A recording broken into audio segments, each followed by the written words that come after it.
I am the life vest. It may sound strange for me to speak, but I have witnessed things no one else could. I rested quietly in my locker aboard the RMS Titanic, a ship so grand and majestic that even the ocean seemed to bow before it.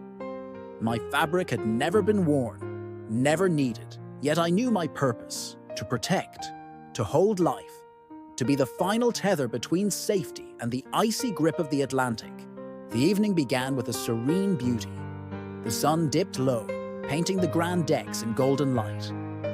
Passengers strolled, laughter echoing against the polished wood and sparkling glass. Men in elegant suits, women in flowing gowns, children chasing each other, unaware of the history that would unfold. I observed all of it silently, my straps folded neatly, waiting for the moment I might be called upon.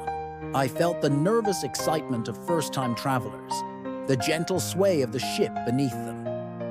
I could hear snippets of conversations, plans for dances, letters to loved ones, whispered secrets shared under moonlight. Some were carefree, some worried about the icy waters ahead, but none suspected the danger looming beneath the stars. As night fell, the Atlantic grew colder, and the deck lights flickered against the dark waters. I rested, ever vigilant, sensing the anticipation in every step, every laugh, every glance toward the horizon. I had no voice then, no way to warn them. I only waited, knowing that when the time came, I would be their lifeline. Then came the subtle shift, the faint vibration that ran through the hull, almost imperceptible. The excitement and laughter turned into murmurs of confusion. A sound like a tearing metal wound the night. I trembled in my locker, sensing the fear before it even reached the passengers. I was about to be needed.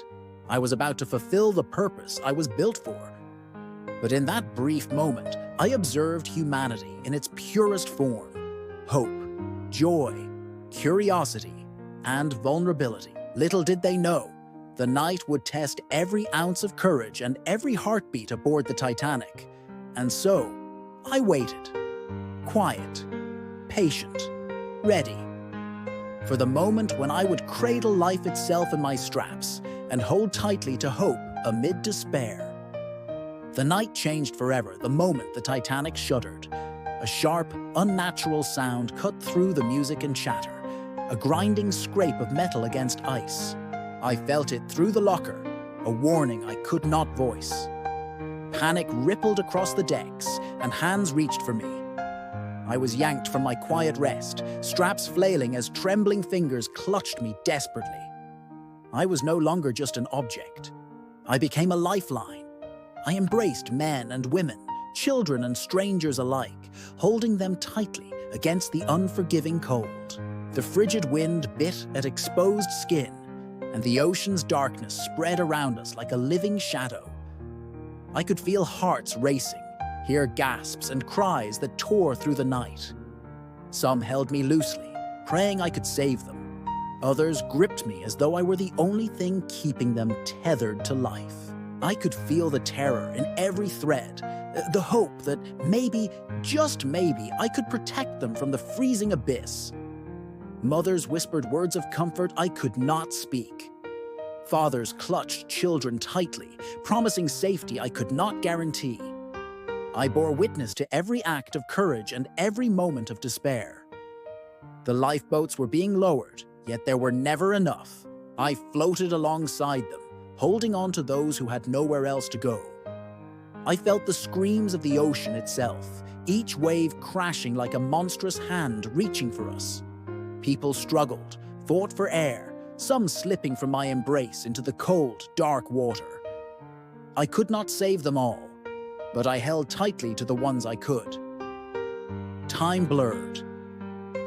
Minutes stretched into hours as I drifted amidst a sea of life and death. I carried hope as others clutched memories, dreams, and last words whispered in the dark.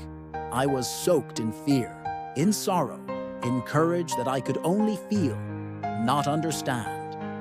I heard promises made in desperation, farewells uttered too soon. and prayers sent silently into the night sky. Even amidst chaos, humanity shone.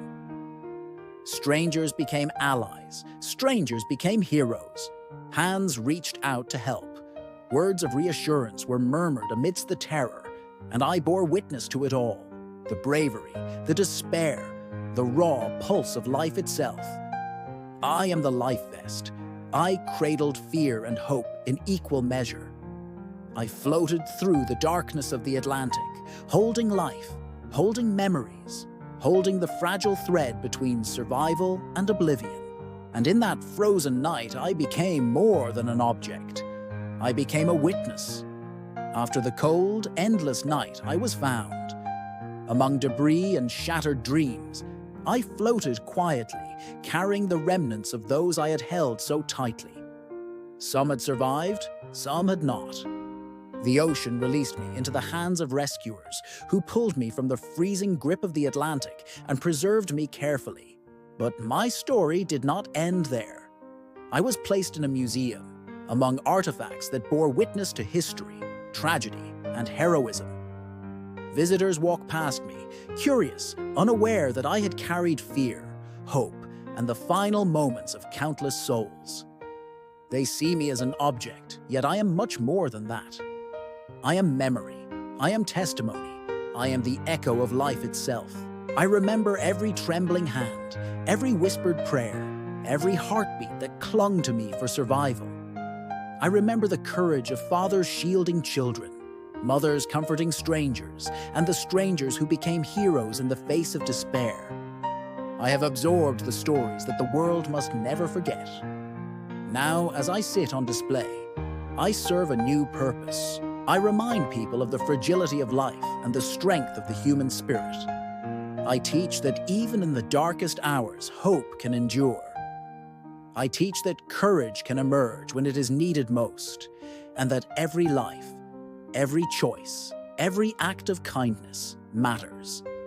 I am the life vest from the Titanic.